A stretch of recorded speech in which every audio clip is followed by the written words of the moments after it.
मैं उस समय इस क्षेत्र का विधायक के रूप में, आपके सेवक के रूप में यहाँ की सेवा का अवसर मिला था और राणा जी ने कहा कि हम इस तरह के जो हमारे महापुरुष हैं इनकी याद में हम इस तरह के कार्यक्रमों का, मेलों का आयोजन करना चाहते हैं। तो हमें बहुत खुशी हुई और राणा जी ने आज 2016 से लगातार 10 वर्षों से इस मेले का आयोजन करते आ रहे हैं।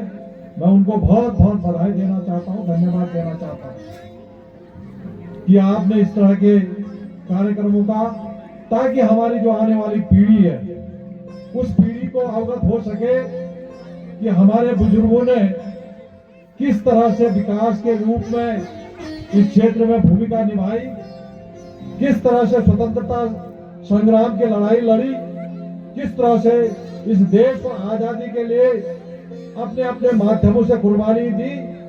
स्वर्गीय देव सिंह दानू जी ने सुभाष चंद्र बोस जी के नेतृत्व में आजाद हिंद फौज की लड़ाई में भाग लिया।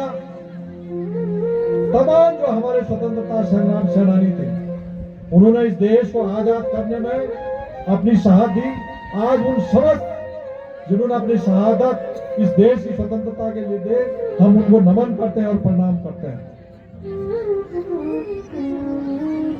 ये मेले हमारी पीढ़ी के लिए एक शिक्षा के रूप में है कि किस तरह से स्वतंत्रता संग्राम की लड़ाई हुई और उस स्वतंत्रता संग्राम की लड़ाई का नेतृत्व तत्कालीन जो भारतीय राष्ट्रीय कांग्रेस थी उसके द्वारा किया गया।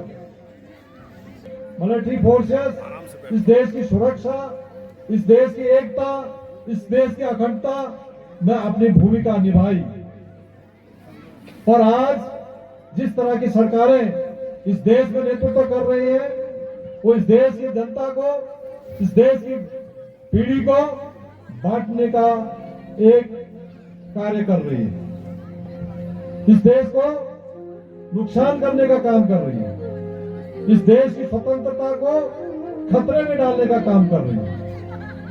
तो मेरा आपसे अनुरोध है कि जो हमारी स्वतंत्रता संग्राम सैनिकों ने जो शहादत दी, हम उनकी शहादत को बेकार न जाने दें। इस देश की एकता और अखंडता के लिए, इस देश की सुरक्षा के लिए हम अपना सर्वोच्च जो आंदोलन है, आंदोलन के रूप में इसको करें। इस देश की एकता बना रखने में हम सब इसमें भागीदारी निभाएं। आपने मुझे इस क्षेत्र की सेवा का अवसर दिया। तमाम कार्य मेरे समय में 2012 से 16, 13 की आपदा, 16 की आपदा, 16 में सरकार का गिरना, उसके बावजूद भी जो समय हमको मिला उस छोटे से समय में हमने तमाम विकास के कार्य इस क्षेत्र में किए। हमने धुराधार कोट से बाघ पिलाओ मोटर मार्ग का शासनादेश किया।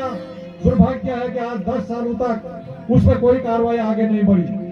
न ही फॉरेस्ट की प्रकृति के लिए लोगों ने प्रयास किया, न ही उसका काम शुरुआत की।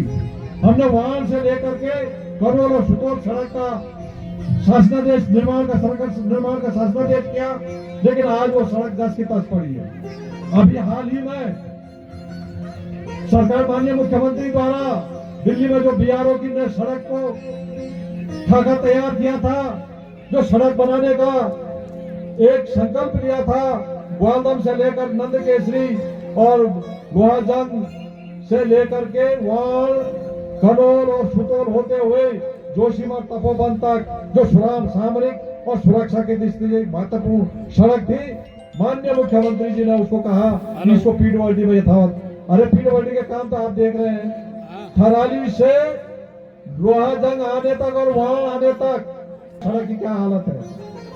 2014 में राजनाथ से पहले हमने उसमें डामरीकरण का कार्य किया था। आज 10 साल हो गए, कहीं कभी बीच में पैच वर्क 2-4 जगहों पर कर दिया जाता है, लेकिन भारतीय जनता पार्टी के जनप्रतिनिधि, उनकी सरकारें, उनकी डबल इंजन और ट्रिपल इंजन की सरकारें उस सड़क को ठीक नहीं कर पा रही है। उसमें गड्ढे देखे हैं, जहां 1 घंटे का समय लग रहा है वहां 2 घंटे लग रहे हैं। माननीय मुख्यमंत्री जी तमाम मंत्रियों से कहते हैं हमने गड्ढा फ्री सड़क बना दी, वो गड्ढे तो उसी दिख रहे मुझे। ऐसे ही पूरे प्रदेश की हालत है। तो ये सरकारें जो मंच से कहती हैं जो मीडिया के माध्यम से कहती हैं, जो प्रचार और प्रसार करती हैं, ऐसे सरकारों को हमको नकारना चाहिए।